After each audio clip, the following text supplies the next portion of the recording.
I've been using power meters on and off for about 13 years, and in that time there have been occasions where I've questioned their accuracy. Generally it's because I thought the numbers were too low, but there was one period of about several glorious months where the numbers were so good I did start to wonder if it was overreading. And if truth be told, I suspect that actually it was. But anyway, Power2Max, who are one of our Powermeter partners here at GCN, have said that in spite of the renowned reliability and accuracy of their product, that it is just a common question amongst customers. How do you know if your power meter is accurate? Well, they've let us in on a little secret. There is a very simple test that you can do to find out. All you've got to do is work out the total weight of you and your bike, and then ride up a hill of known length and height gain. And then using that data, you input it into a spreadsheet, which will, using an algorithm, then tell you what your estimated power output will be. And they recommend that you head over to the website of a chap called Wolfgang Men, who, it would appear, is a very bright bloke, given some of the cool content that he's got on there. And his algorithm, which is free to use, is accurate enough to gauge the accuracy of your power meter. So, this has, of course, piqued my interest. I want to go and see if my power meter is accurate.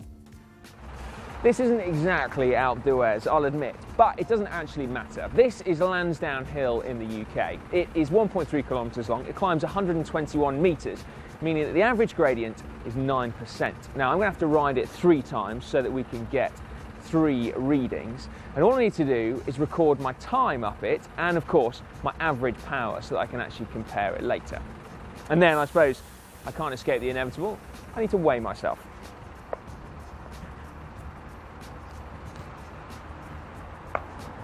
Oh crikey, yeah, wouldn't you like to know, eh?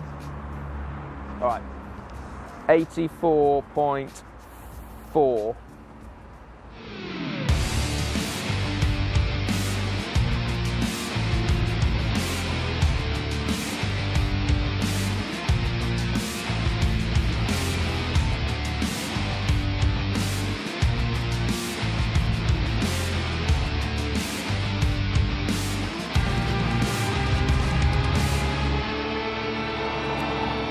Whew.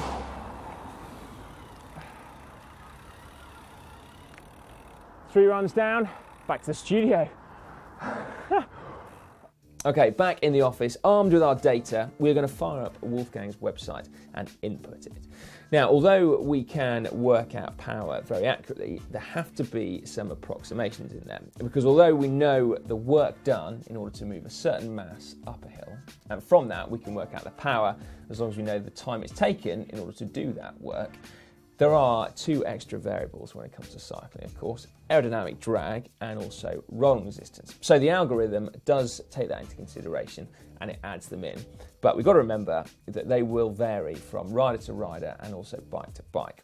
Riding up a hill, to a certain extent, it does negate it, and the steeper the hill, the less of a factor they will be. But don't go doing this on your mountain bike or indeed into a block headwind. Okay, let's input run number 1. Length of climb, 1,340 metres. Height difference, 118. Total weight of bike and rider, 84.4. And then the time it took was 378 seconds, which means it estimates that I did 289.9 watts. And when I consult my actual power, which was 293 watts, so a difference of just 4 watts.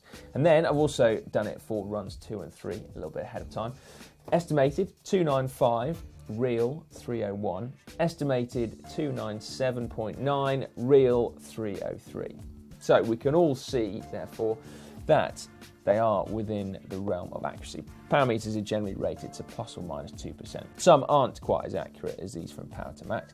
And then factoring in as well other things like the fact that there was a slight headwind on my climb means that I certainly don't have anything to worry about when it comes to the accuracy of my power meter. And it is clearly a very simple test that could put your mind at ease, or indeed, I suppose, confirm your worst fears. But hopefully it wouldn't be the case.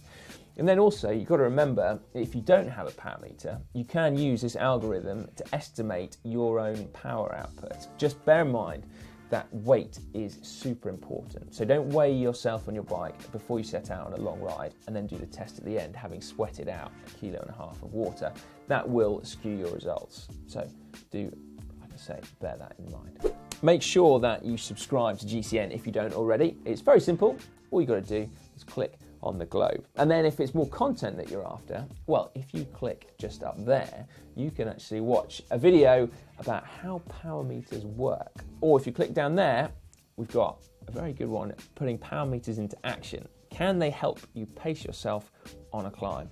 No, it's just down there. There's quite a lot of suffering in that one as well. You'll probably like it.